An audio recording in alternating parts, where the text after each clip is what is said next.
I am excited to have you here to join me for a little brush pen tutorial.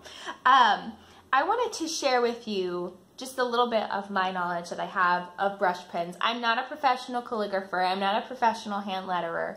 I just do it as a hobby, and I've taught classes on it.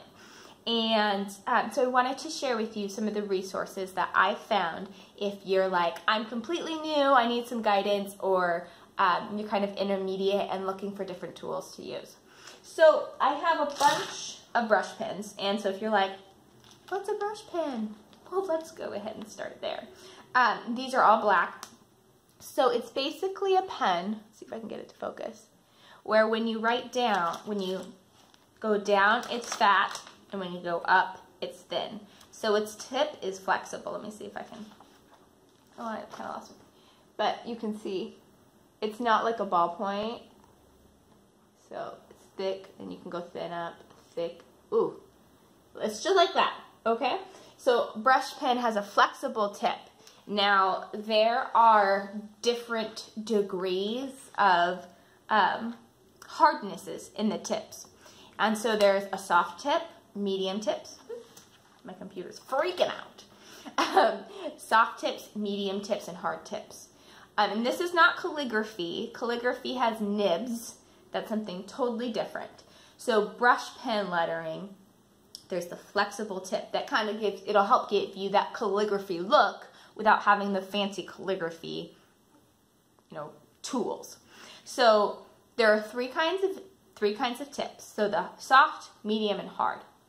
And as I would consider myself kind of a beginner. Maybe I would be intermediate as far as a hand lettering artist would go. And I find that the hard tips are, you have to have a lot of control. So when you letter your downstrokes, when you do like calligraphy style lettering, your downstrokes are thick and your upstrokes are thin. I struggle with putting a lot of pressure on my pens. That's why I usually will do faux calligraphy with micron pens. But I'm trying to branch out and expand my skill level.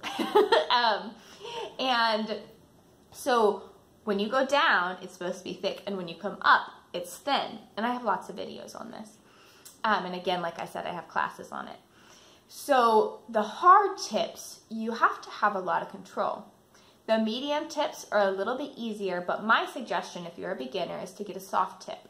And I want to show you one. So I have Tanya from Messy Bible. She's on Instagram at Messy Bible. She's just amazing, you guys. Tanya, praise Jesus for her. We need her in our community, our Bible journaling community.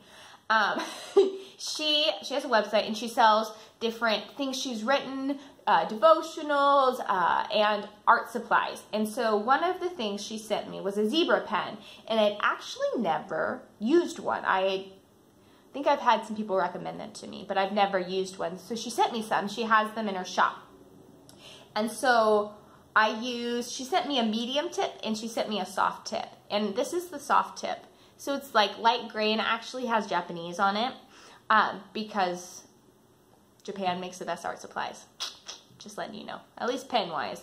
And so it has Japanese on it, but this is the soft tip. It's the gray one she sells on her site, and I'm going to link to this below. And so if you are a beginner with brush calligraphy or, calligraphy or hand lettering, and you're like, I really want to try one of those brushes, I highly recommend this pen because I've played with many different pens. I'll show you them. And this is one of my favorites.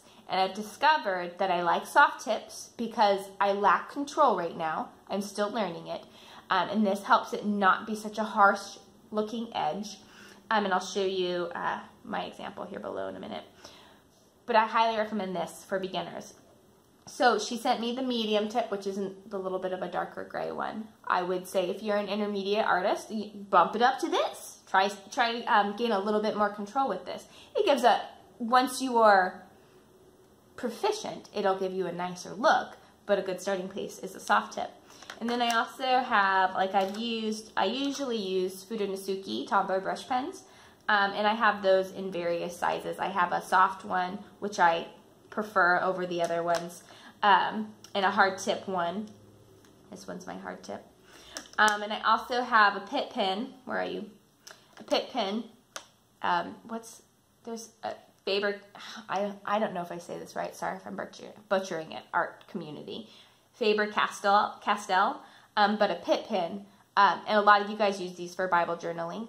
It's not my favorite. It looks really nice Bible journaling wise. It's not my favorite. I definitely like the zebra one more. And then I also have a Pigma MB brush pen. And this one is also not my favorite. For the kind of art that I do. You know, and these different tips, you might find that you like a different kind of brush pen because of the art that you're drawn to. But for what I've discovered, I really like Tanya's from Messy Bible, her soft tip pen. So I'll kind of show you a little demonstration in just a minute, but I wanted to show you. So this first one, this is from her it's called Fine Tip. It's very soft.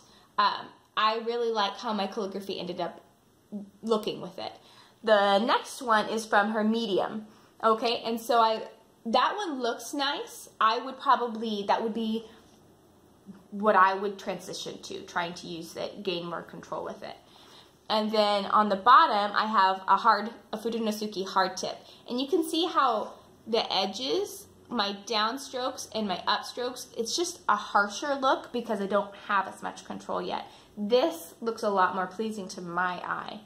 And then on the bottom, I have a soft Fudenosuke pen, which is pretty comparable to the zebra, but I think I actually like the zebra more. Anyway, so next is going to be me lettering with Tanya's pens. Thanks for joining me. Let me know if you have any questions below.